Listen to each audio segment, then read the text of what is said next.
He said he didn't remember everything, but what remained was enough to make anyone question what they once believed to be true. That night, the story quietly spread through the courtroom hallway as Nick Reiner sat silently behind bulletproof glass, handcuffed, surrounded by guards. This was his first public appearance since the events that rocked the Reiner family. Before continuing, don't forget to like, subscribe to the channel, and turn on notifications so you don't miss any updates. We also look back at Rob Reiner, the beloved Hollywood director, who faced challenges not only in his career but also in his family life.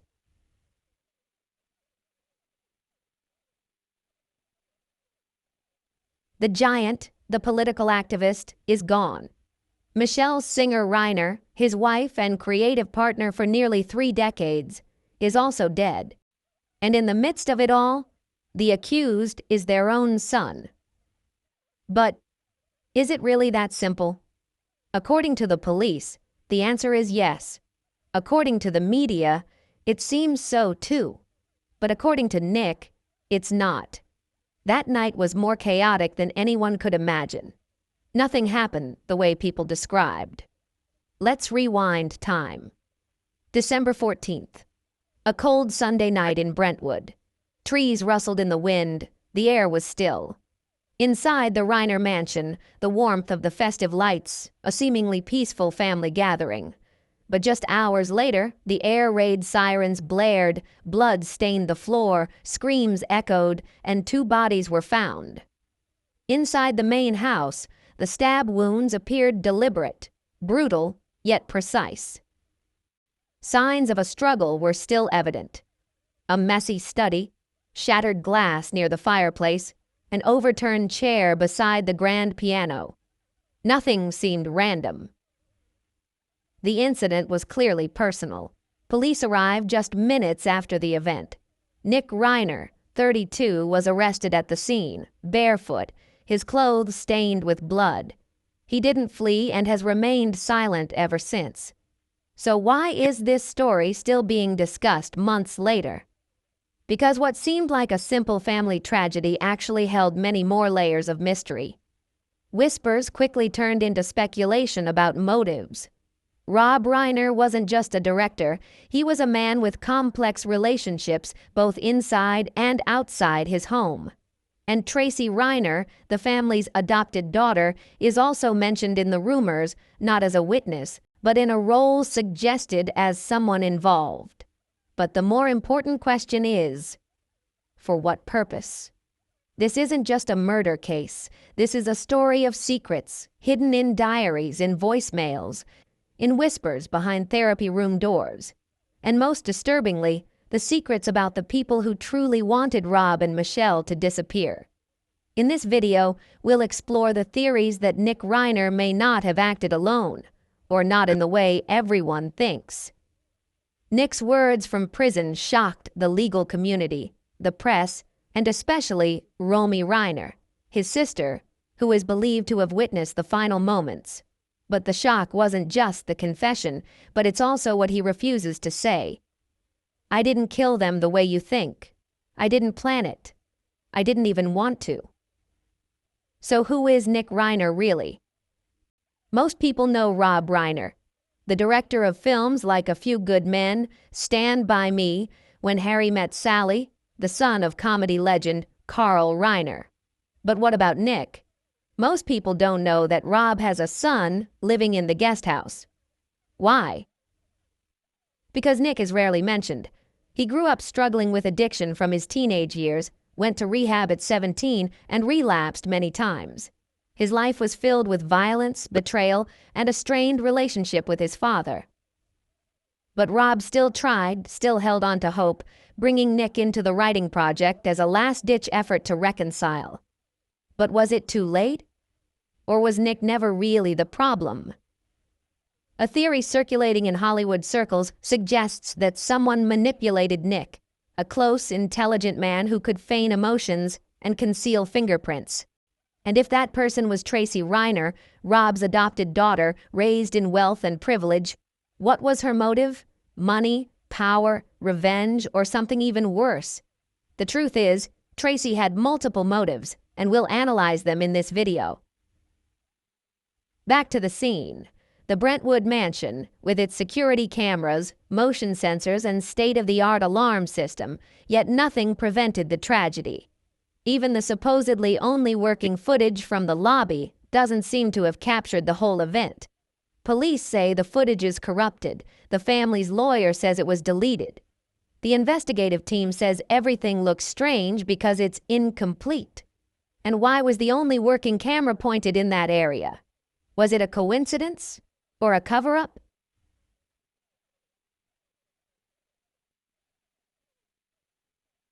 Those questions are still awaiting answers. The contradictions were apparent from the start. Nick insisted he was asleep, but a neighbor claimed to have seen someone of similar height and build walking barefoot in the backyard around 9:40 p.m. that same day. Nick's shoes, size 12, were later found in a trash can next to the motel, covered in blood, but the shoes in the trash can were size 11. This wasn't speculation. It was obvious. So who was the real owner of those shoes? And Romy, the youngest daughter, was the one who called 911, the first to yell, "It was him! He did it!" But days later, she refused to testify, saying she didn't remember the details, began therapy, flew to Europe, and stopped answering calls from her legal team. When pressed, she only said one strange thing. "I saw what they wanted me to see." They? Who were they, Romy? Who was in that house? What did you hear through the walls? This isn't a typical Hollywood tragedy. This is a story shrouded in darkness. An accused son, an implicated daughter, another too afraid to speak, and a legacy steeped in silence.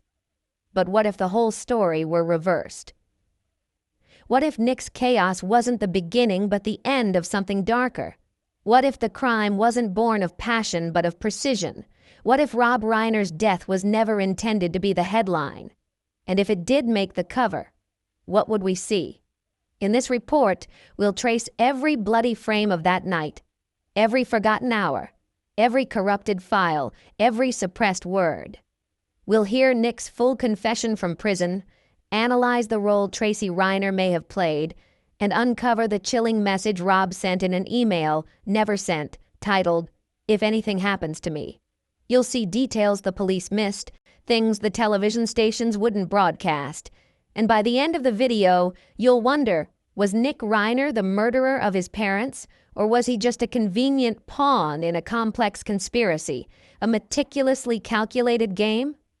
To answer that, we have to go back to the scene, not in court, but at the last family dinner. That's where it all began, where the tension simmered, where secrets were kept hidden over glasses of wine and roast chicken. Rob once told a joke, but no one laughed. Tracy whispered, "After tonight, everything will change forever." No one understood her. It wasn't Rob, it wasn't Michelle, and it wasn't Nick sitting at the end of the table, silently cutting up an uneaten piece of chicken. Tracy wasn't joking. She meant it. And that dinner was the key to everything that followed. A toast, a small hook, but it marked the beginning of a night full of events. What if the last time the Reiner family dined together was the start of a bloody series of events? Imagine the context and find out the details in this video.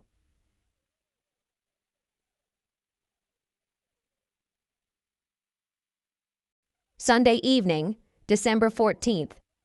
At the Reiner family's $13.5 million Brentwood mansion. The room was bathed in soft golden light, the kind of warm, sophisticated lighting only found in long-established wealthy families. The dining table was set with high-end crystal cutlery and cream-colored linen napkins embroidered with the letter R, perfectly matching Michelle's refined taste. This wasn't a party, nor a holiday, just a family dinner, or at least that's how it appeared. Tracy arrived first, followed by Romy, then Jake, who appeared just before announcing a photo shoot.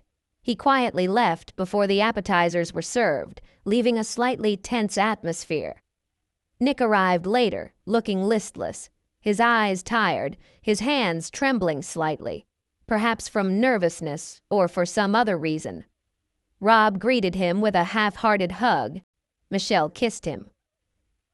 But the tension lingered like invisible knives on the table. They say families don't fall apart in a moment, they crack silently over the years. But that night everything exploded from the smallest details. It all started with wine. Rob raised his glass, saying, "For family," clinking glasses with Michelle. The others hesitated. Tracy raised her glass but didn't drink. Romy stared at her plate, and Nick looked down, and downed it in one gulp. The first warning sign. The second sign appeared when Tracy's attitude changed abruptly. Before, she had been cheerful, pleasant, and smiling a lot, but when Rob mentioned the trust, so casually, so very casually during the main course, everything changed. "Next year I'm going to overhaul everything," Rob said, cutting salmon. Tracy's fork froze in midair. Romy blinked. Michelle tightened her napkin. Only Nick seemed unconcerned. Tracy asked, "Who will inherit what?" 3 seconds of silence. Rob replied, "You'll soon find out. It's not just avoidance. It's dismissal." Tracy didn't like being fired. "You mean after you leave?" she asked, forcing a smile. Rob smirked. "Hopefully, not before dessert." Michelle tried to steer the conversation, asking Romy about art, while Tracy began questioning Nick about his writing. Nick didn't answer, just continued cutting his chicken, not eating. Rob leaned back in his chair. "Don't do that." Tracy asked, "Do what?" But everyone understood what she was doing. Experimenting, poking, challenging. Her tongue was sharp, but that night it was full of venom. When Rob glanced at her, Tracy retorted with words that stunned the table. "I've kept your secret long enough." "Don't act so superior." Even Michelle looked confused or perhaps frightened. Romy dropped his fork. Nick finally spoke. "Don't!" The only word he'd uttered all night, but it hung like smoke in the air. Tracy rose, not screaming, not crying, not even having finished her glass of wine. She adjusted her blouse and walked out into the hallway. Rob called, "Tracy," but she didn't turn. She whispered, "After tonight everything will change forever," then disappeared. Those moments were never discussed publicly. Not by Romy, not by Nick, not even by the legal team. But it was clear. That dinner, that very moment was the beginning of the end. In just 90 minutes, simmering conflicts had surfaced, leading to an unforeseen tragedy. According to initial testimony, Tracy left the table, went upstairs to call a friend. She insisted she heard nothing unusual, but the maid heard a loud argument coming from the study, 2 voices, male and female, then the sound of breaking glass, a loud noise and shouting. The security camera mysteriously disappeared between 9:30 and 11:10 p.m., a full 2 hours. Police suspected a system malfunction, while the family lawyer suspected sabotage. At exactly 10:12 p.m., Michelle called Tracy, a 9-second call, a warning, a plea, or a coded message. Tracy never answered. 5 minutes later, her phone showed a signal from a location a few blocks from Reiner's house. She said she was relaxing, but then deleted her location from her GPS history, switched to airplane mode at 10:19 p.m., and only returned home after the police arrived. Meanwhile, Nick kept changing his account. Sometimes he said he was sleeping. Sometimes he said he was writing at the guest house. Sometimes he told his therapist he heard screaming and then it was over. Over? He didn't explain. And the most disturbing part of that night was what really happened during that time.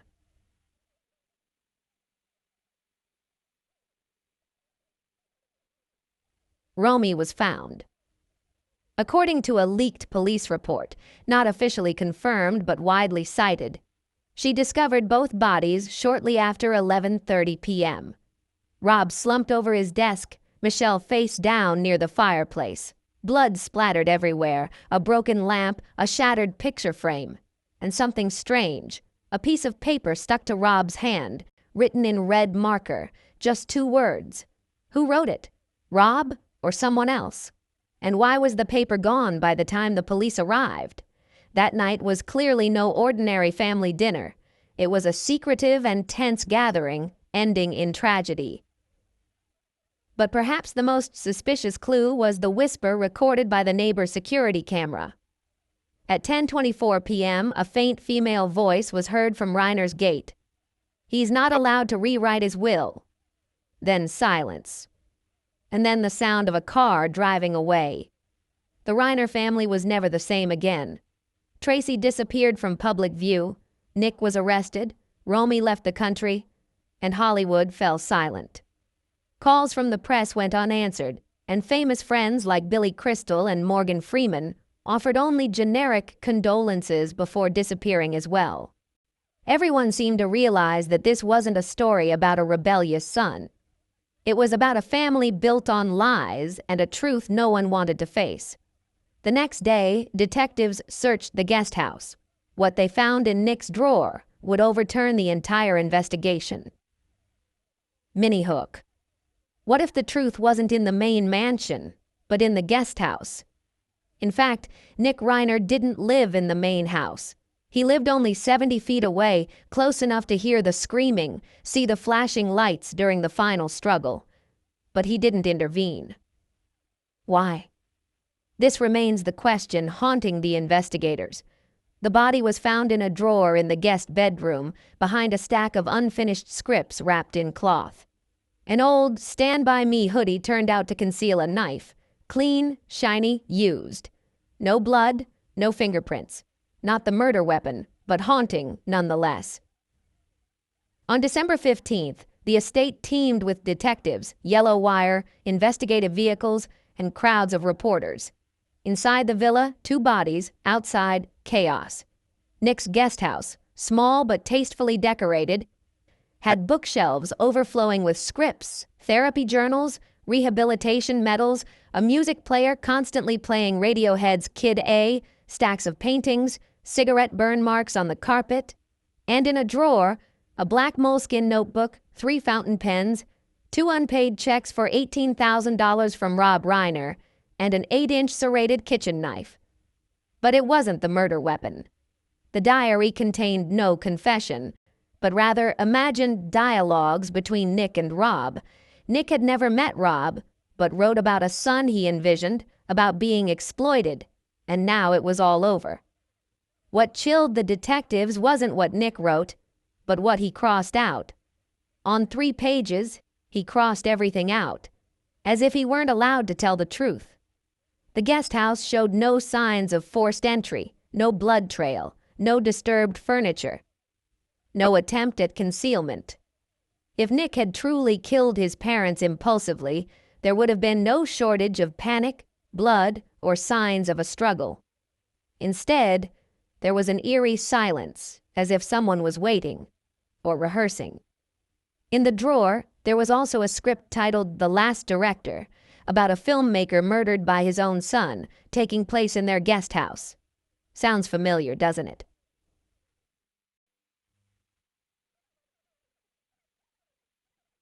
In the final scene, the son calmly enters the courtroom. He says, "I didn't kill him for myself. I killed him for her." Who is she? The script doesn't specify. But let's guess. The second most frequently appearing character is a sister, resentful of being removed from the will, who whispers secrets behind locked doors. Once she says, "When he's gone, I'll take care of everything." Coincidence? Possibly, but this is another layer of meaning.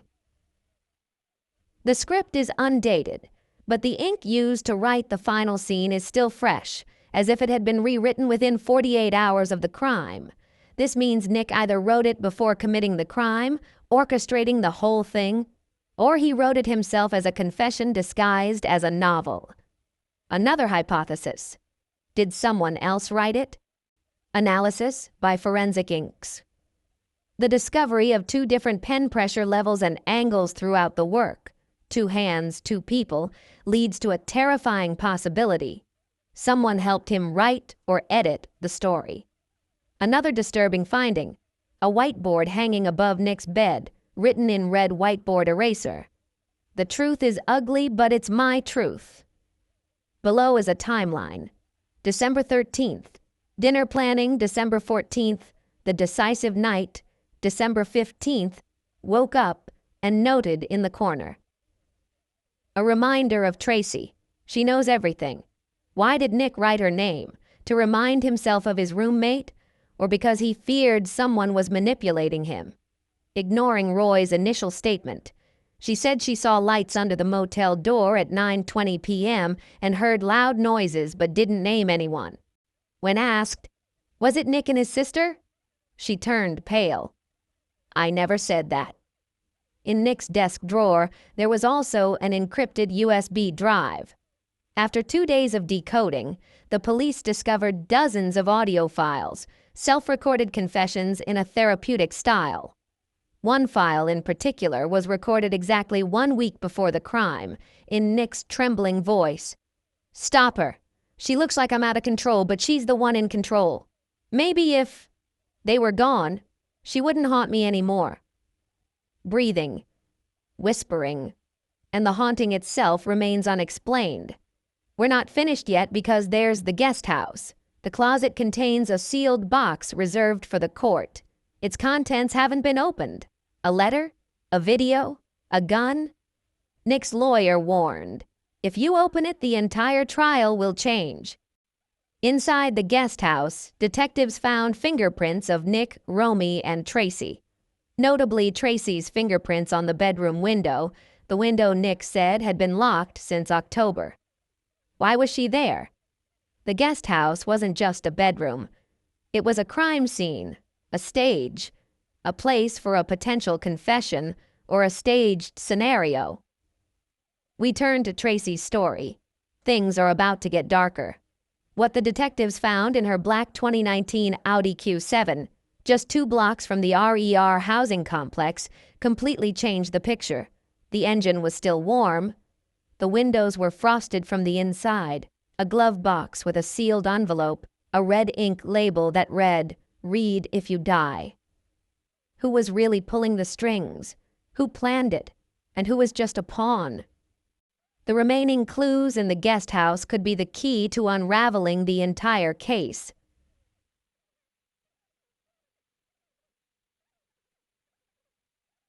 Inside the envelope was a handwritten letter, unsigned, but the handwriting matched that of someone named Tracy. The passage read, "By the time this is found, the noise will have stopped. Let the silence begin." The wording was cryptic and chilling, but this was just the beginning. Under the passenger seat, detectives discovered a blue velvet pouch. Inside, a single silver earring, stained with blood, confirmed to belong to Michelle Singer Reiner. Tracy Reiner was Rob's adopted daughter from his marriage to Penny Marshall. She grew up in wealth, in the Hollywood elite, surrounded by complex family relationships. She wasn't an outsider, wasn't ostracized, and was trusted. That's why no one had seen her. The timeline became strange. Tracy claimed she drove straight home after dinner at 8:30 p.m. and stayed there all night. But GPS data from her car showed something else. Between 9:42 p.m. and 11:16 p.m., her car circled the family estate twice, even parking across the street, opposite the east entrance, where there were no security cameras. Even more significant evidence was found in the trunk under the yoga mat and Chanel travel bag. Police found a trash bag containing a pair of gloves, a second knife of the same make and size as the murder weapon, with Rob Reiner's blood on the handle. This evidence was sufficient to issue a warrant for detention, but not for a formal arrest. The reason? Tracy claimed she found them on the side of the road and, panicking, kept them in the trunk for safety. The police didn't believe her, but her lawyer was very capable. The next morning, Tracy was released. The motive? Not money or desperation, but control. Multiple sources close to the case confirmed Tracy had been arguing with Rob for months over the trust property. Rob wanted to restructure and cut off Tracy's share, allocating it to Romy and Jake, because, in his opinion, Tracy hadn't demonstrated financial responsibility. It turned out she had accumulated over $600,000 in personal debt from failed projects, protection fees, and consulting fees. Her only remaining connection was the Reiner family, but Rob intended to cut that off. A few weeks before the trial, Tracy emailed Rob with the subject line, "Last plea.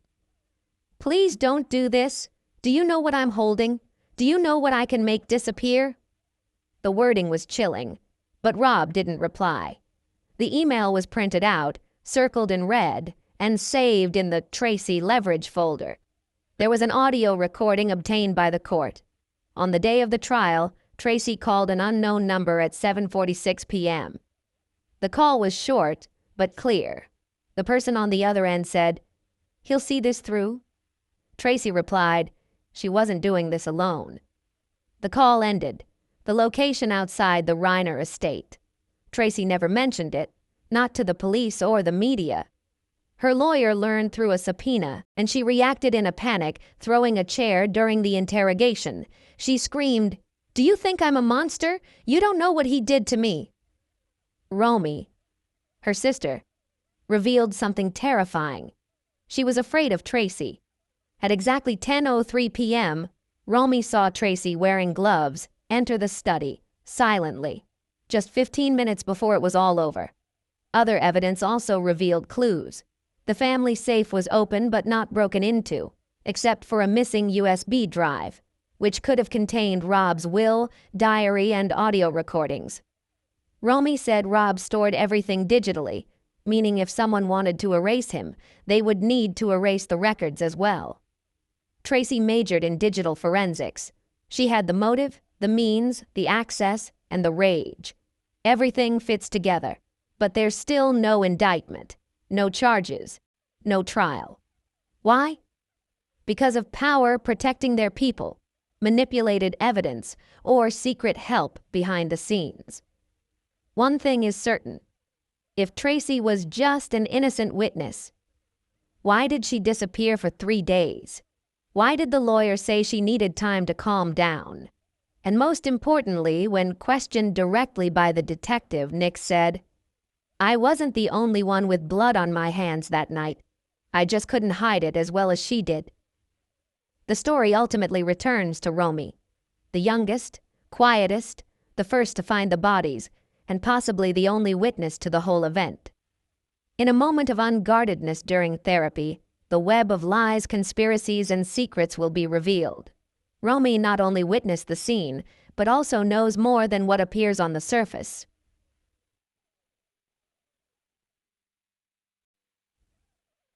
At 11:36 p.m. on December 12th, 27-year-old Romy Reiner called 911, sending shockwaves through Los Angeles.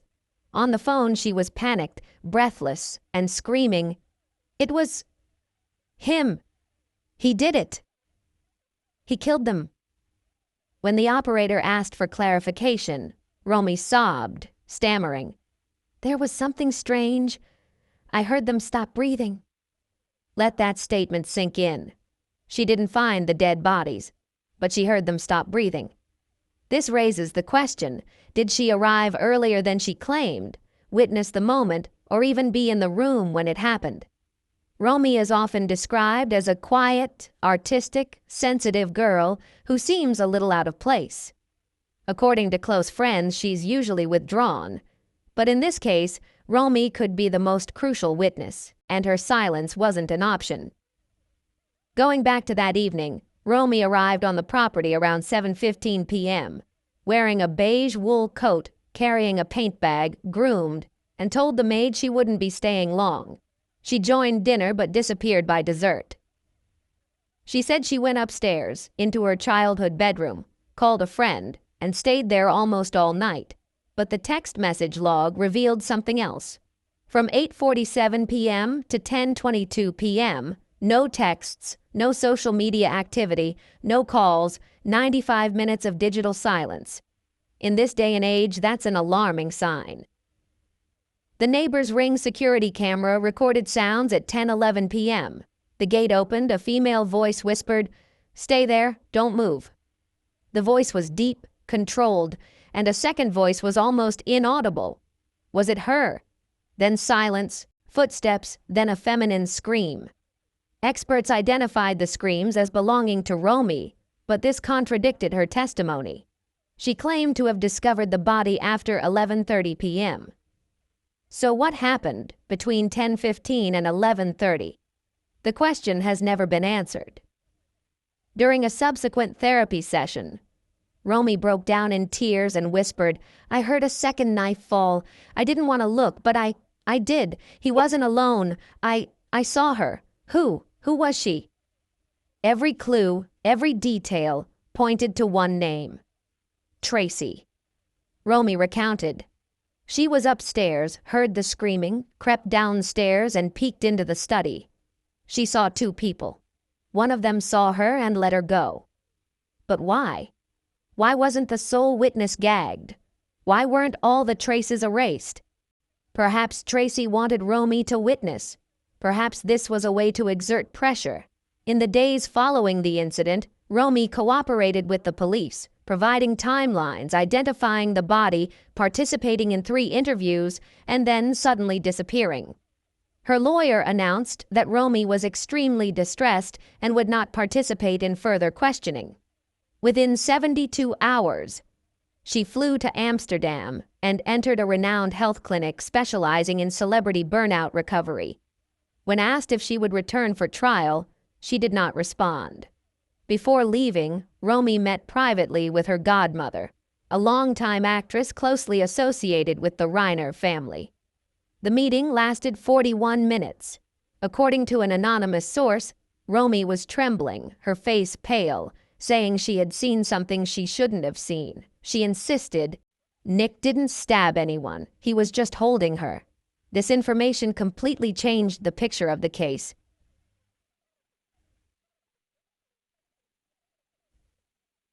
To this day, Nick is portrayed as a deranged son, a murderer, an individual with serious psychological problems.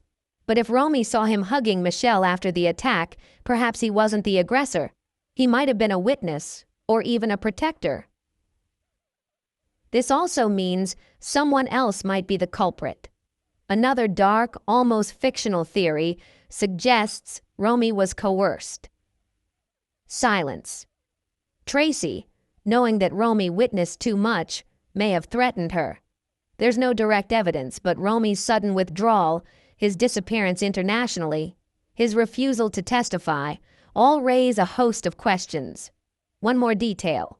The voicemail Romy left for his friend at 2:17 a.m. on the day of the crime is still on the device. "I thought it would happen. I don't believe her." Who told her that? Romy himself? And what really happened? A planned attack, a family takeover, or a purge? Whatever the case, Romy knew what was happening. Don't forget, Romy was extremely close to Michelle. They painted portraits together, kept diaries, and meditated. Perhaps it was this very closeness that caused Romy such profound trauma. Not only the loss of a loved one, but also the loss of her emotional support. Romy hasn't spoken to Nick since his arrest, nor has she contacted Tracy after the funeral. When asked if she believed Nick committed the crime, she paused, looked down, and whispered, "I think he wanted to do it, but he didn't have the chance." That implies intent, but not action. So who had the chance? Who actually did it? Romy knows more than she says, but will she ever testify? Is she still at the scene? Or has she buried the truth like so many others? Only time will tell. While Romy fled the scene, the evidence didn't disappear. Forensic experts discovered something that turned everything upside down. The blood told a different story than the initial report. Blood doesn't lie. But in the Reiner case, it didn't entirely reflect the truth either. The forensic team's records over the next 72 hours showed Rob Reiner was found slumped over his desk with a deep wound to his upper chest and multiple stab wounds to his abdomen. Michelle Singer Reiner was 5 feet away, face down by the fireplace, with 4 stab wounds, signs of self-defense. The couple was pronounced dead at 11:41 p.m., but the estimated time of death was 10:13 p.m.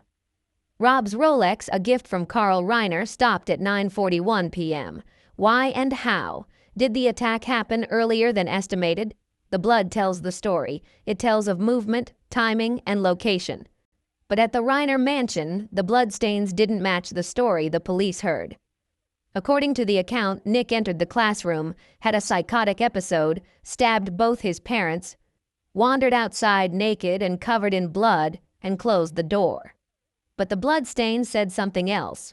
Forensic experts found 3 blood types: Rob B+, Michelle AB, and a third unidentified sample, type O. The third sample didn't match Nick, Romy, or any known family member. But guess who? Tracy Reiner. Tracy's leaked medical records showed blood type O-, making the forensic finding extremely serious. The third blood sample was on a fire poker, a weapon that wasn't the primary murder weapon, but was used in what investigators called a secondary attack. So why was Tracy's blood on the poker? Why wasn't this weapon included in the records? When the LAPD released the recovered weapons, there was no iron poker. It was gone.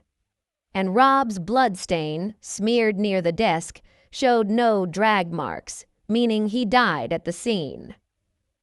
But Michelle's blood trail ran from the middle of the room, near the piano, to the fireplace, almost as if she had been dragged or stumbled. This suggests that her fatal wound may have occurred elsewhere.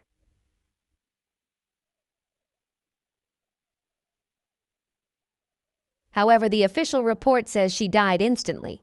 So what's the truth? Did she collapse on the spot, or did she try to escape? Let's analyze it. Shoes. Do you remember the bloody footprints leading out of the research lab? Initially, they were used to identify Nick, size 12. The bare feet of a man running quickly from the office into the hallway toward the guest house. But a strange detail caught the attention of the forensic team. There were 2 different sets of fingerprints. One set had many distinct scratches, the second was smaller, fainter, size 9, clearly female. And these fingerprints escaped the research lab, never to return. Whoever left that night, left forever. And these footprints? Michelle's blood stains. Luminol testing showed a partial fingerprint on the door frame leading to the kitchen. The fingerprint was too small, not Rob's or Nick's. The location suggests the person was observing the attack through an open door, standing motionless, hiding, then stealthily leaving. Was it Tracy? Did she let Nick take the blame, or did she orchestrate it all? The story doesn't end there. Blood was also found on Rob's laptop keyboard, a small, fresh, not yet dry stain. DNA testing showed it was Romy's. Wait, she never admitted to touching the computer. But the blood proves one thing. Romy entered the office, possibly after the murder, saw something, and deleted all emails, notes, and the will.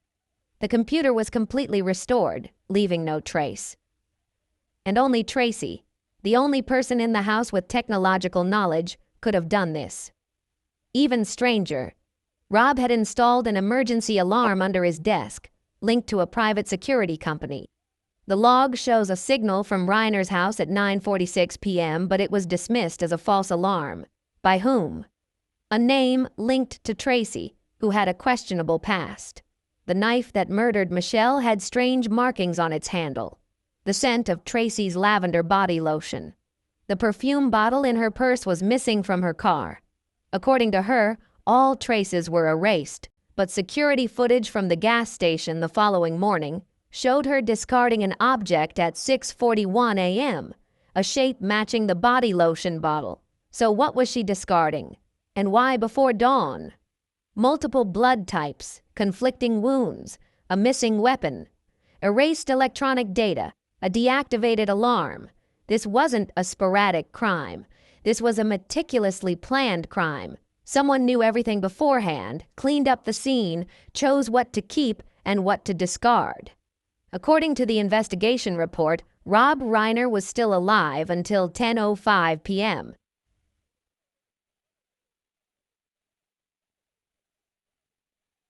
But according to the GPS log, Nick was still in the guest house until 10:14. So how could he have committed murder if he hadn't even been in the room? Who struck first? Who stayed behind? Who delayed to finish the job? And let's not forget what Nick said during the first interrogation. His voice trembling, he mumbled almost inaudibly, "I saw him collapse. He was still breathing. I tried to stop the bleeding. I wasn't very quick." Does that sound like a murderer or just an unwilling witness, panicked by the horrific scene? But the final, shocking forensic evidence lay under Michelle's fingernails. Skin cells, male, DNA test, not Nick. What does that mean? Clearly there was a secret fourth person in the room and someone was lying. The blood would reveal who was really there. So who do we believe? Nick, the angry guy with a chaotic past? Or was it the daughter who had disappeared weeks earlier, the quiet sister who never returned and for whom no trace could be found? Because the evidence pointed to something illogical, the blood seemed to whisper of a conspiracy. If that were true, the killer might be controlling everything remotely, subtly, and more closely than anyone could have imagined. But while the bloodstains raised countless questions, it was the charred pages in Michelle's office fireplace that revealed the secret. Those pages weren't used for heating, nor to create atmosphere. They were burned to erase something. The fireplace hadn't been used in a long time, according to the housekeeper. Too hot, too much ash outside. But Michelle didn't like mess. That night, she died, and the fireplace was used to destroy evidence. Forensic experts, upon examination, discovered the partially burned pages, their edges blackened but not completely gone, hidden beneath layers of burnt wood and scraps of paper. Those pages revealed Michelle Singer Reiner's final, desperate attempt to prevent the nightmare from happening. On December 16th, 2 days after the crime scene investigators reviewed the scene, checking for signs of arson, suspecting arson to conceal evidence. The crumpled, not entirely destroyed, crumpled and distorted pieces of paper were still legible, just enough to reveal Michelle Singer Reiner's private handwritten diary. This was no ordinary diary. Pages she didn't want her children to see, certainly not her husband. Most entries were ordinary. Shopping lists, annoyances with the gardening company, notes about a dinner party with Billy and Morgan. But things changed midway through the party, and in the diary entry of November 27th, 10:06 p.m., there was this. "He's changing his mind. Tracy knows it. She's furious. I don't trust her. Not anymore. I thought I had." But her eyes now were colder.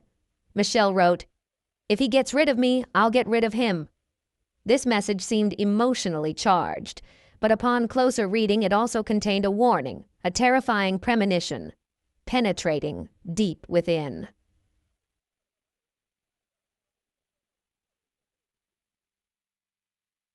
A week later, another entry appeared. Nick was unstable. I knew he was trying, but Tracy wasn't helping. She was planting the idea in his head that he was being manipulated, that his father only cared when he was sane. Rob didn't want to listen. He thought I was being suspicious, but I knew exactly what I'd heard. Tracy said, "It's the end of the year, something's bound to happen." She said that thinking I wasn't in the kitchen. I was terrified. It was December 5th, 9 days before the tragedy, and from here things got even darker. A line circled 3 times in red pen, undated. Tracy and Nick, late at night in the study. Whispers, lights out. I stayed. I went upstairs and recorded the time, 12:11 a.m. The next morning I submitted the will for updating. The computer was gone. Michelle hadn't imagined this. She was taking notes, little by little. A slow revelation, a feeling that the family she loved was turning against each other. And at the center of it all was Tracy. Another page, half burned but still salvageable in the lab. Michelle wrote hastily, her handwriting shaky and uneven. "They don't want to wait any longer, I can feel it.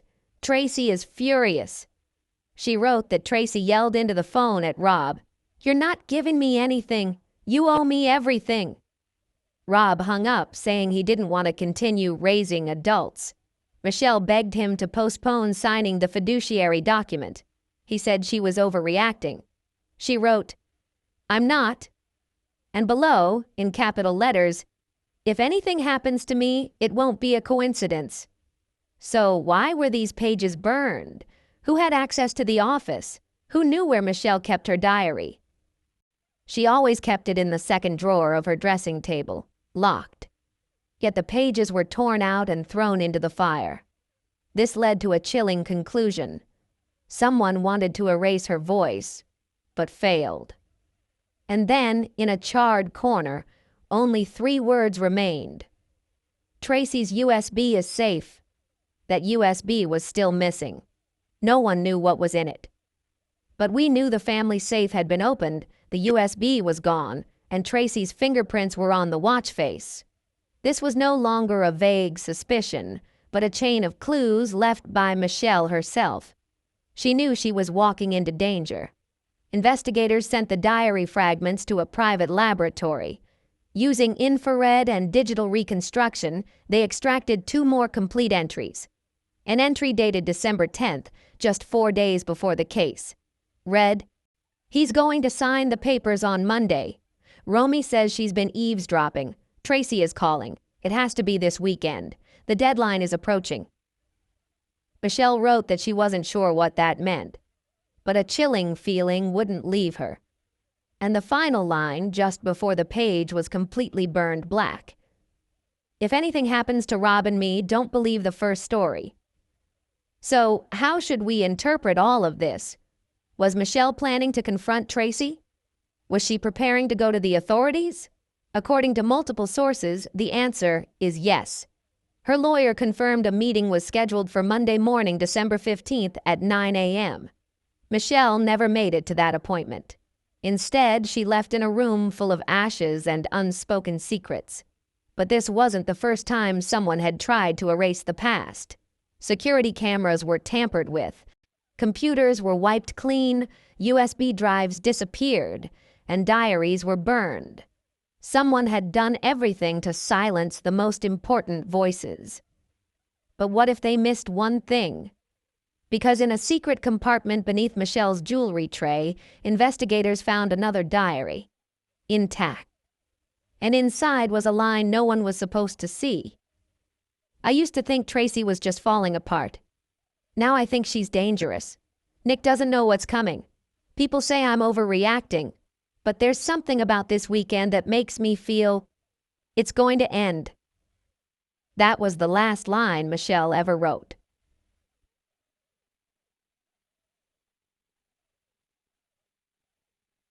December 13th, just 1 day before everything was exposed. In the hazy smoke of the burnt pages, there was something almost poetic. A woman leaving a final message, transcending even death. Michelle could not have prevented what was about to happen. But she tried. She left clues, wrote down names, pieced the fragments together, as if believing that if someone was patient enough to listen, her story would not be buried. What Michelle feared was not simply the breakdown of her family, but the possibility that the truth might be distorted, rewritten to create another chaotic version. She understood that this was not a momentary emotional breakdown, but a sign of a pre-planned scheme, a plan she might not have survived to expose. And then another question arose. What if Rob knew too? What if he was the only one holding the final pieces of information? The night before his death, Rob Reiner received a voicemail at 11:58 p.m. 5 short words, spoken in a hurried voice, with no greetings, no farewells. Maple was never a code. The message was almost deleted, but not entirely lost. When investigators recovered the recording, they discovered the voice belonged to Billy Crystal, Rob's close friend of over 4 decades.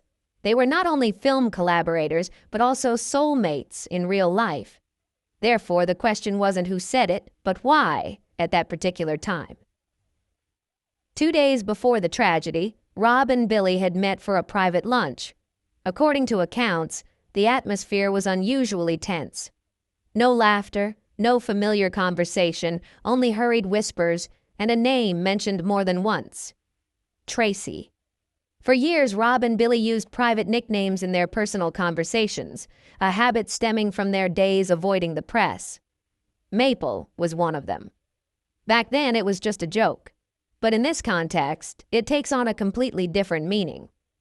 The call was made from an unregistered number, registered under a pseudonym, a detail that suggests this wasn't a coincidence. It was a coded message in their own language, making it more enigmatic, but also more thought-provoking than ever. And it is from here that the story takes a new turn, where every small detail could be the key, and the truth might be hidden within what seems like mere old memories.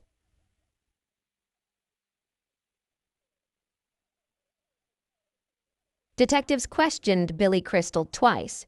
Both times he repeatedly denied leaving the voicemail, claiming he hadn't spoken to Rob for 3 consecutive days, only occasionally texting.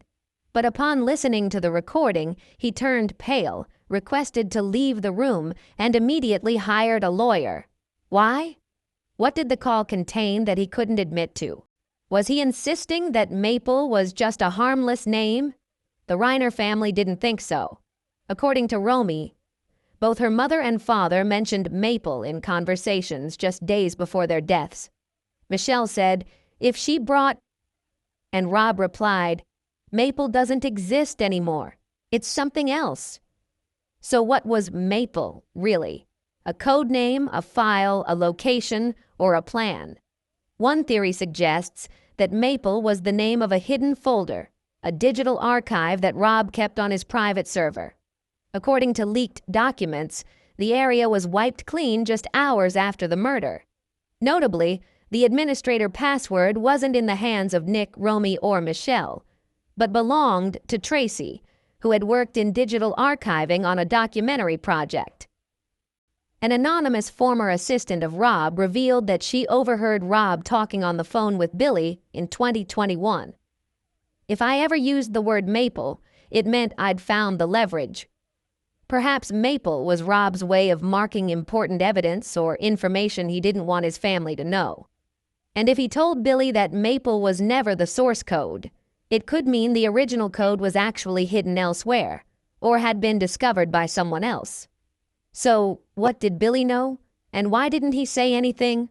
Some believe he was protecting Tracy. Others believe he knew of a bigger secret, involving Rob's finances, secret donors, or sensitive projects. After all, Rob was an influential figure, a documentary filmmaker with many connections and enemies. In personal notes found on Rob's iPad, there appeared a cryptic line: Maple Prime. If Maple was never source code and Maple Prime was another layer, another file, another person, then we've only scratched the surface of the iceberg. And the truth, it may well be much deeper.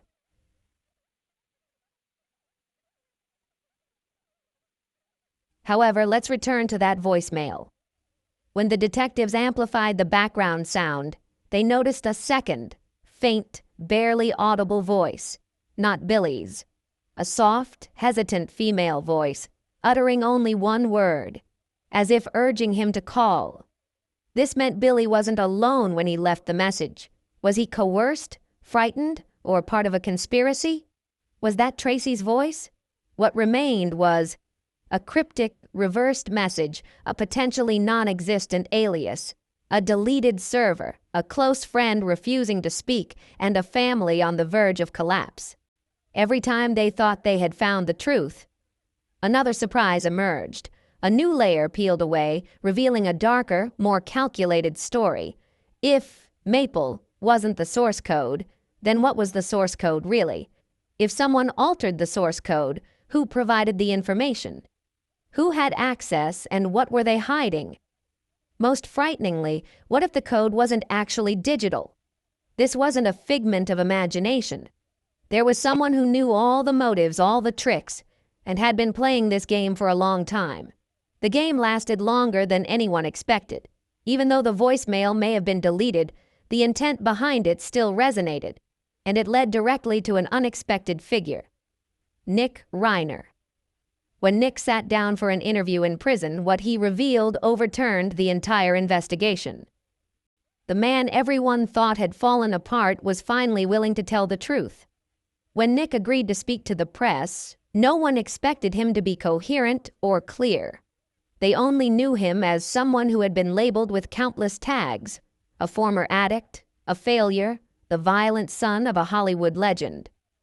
For weeks he sat silently in his maximum security cell, his beard unkempt, his hair disheveled, avoiding eye contact with anyone. Then one night, unexpectedly, he said, "I will speak, but only once, and only if it's recorded." The Los Angeles Times sent a journalist along, accompanied by a producer from a major online television network. And so, the truth began to unfold. Thank you for watching until the very end. Please subscribe and like to join me in uncovering untold mysteries in upcoming stories. Every clue, every trace, could change how we perceive the truth.